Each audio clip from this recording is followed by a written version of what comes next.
Thank you very much, dear Roberta, Madam President, dear ladies and gentlemen, dear friends, our friends, friends of Ukraine. I thank you for supporting Ukraine. Thank you, Roberta, for calling this extraordinary session of the European Parliament to mark 1,000 days of full-scale war. Thank you for ensuring that not a single one of the 1,000 days of this terrible war became a day of betrayal of our shared European values.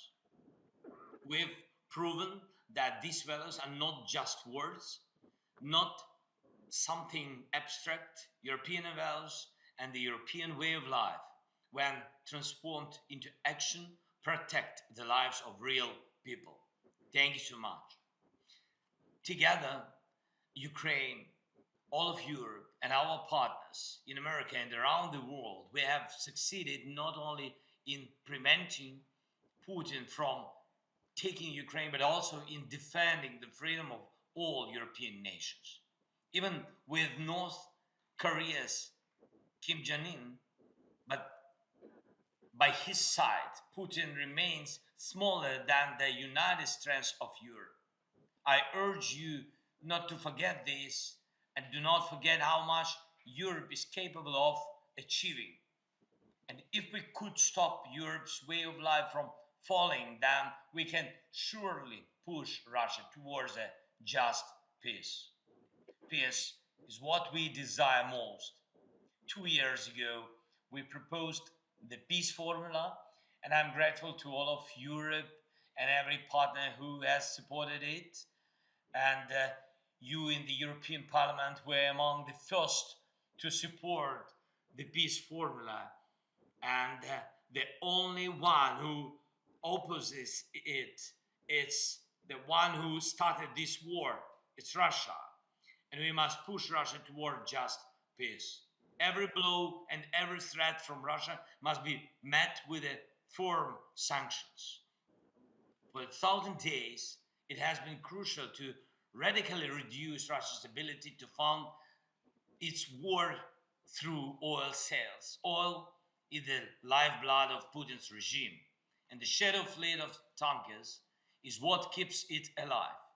As long as these tankers operate, Putin continues to kill. Strong sanctions are essential. I thank each of you, thank you, Roberta, again, and thank each of you who supports our people, our resilience, our ability to restore safety even after the most devastating mass attacks by Russia. Together we have accomplished much, but we must not fear doing even more.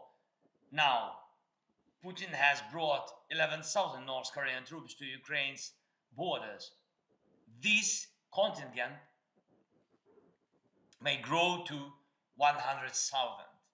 While some European leaders think about, some elections or something like this at Ukraine's expense, Putin is focused on winning this war. He will not stop on his own.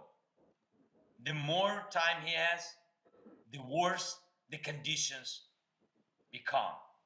Every today is the best moment to push Russia harder, and it's clear without certain key factors, Russia will lack real motivation to engage in meaningful negotiations.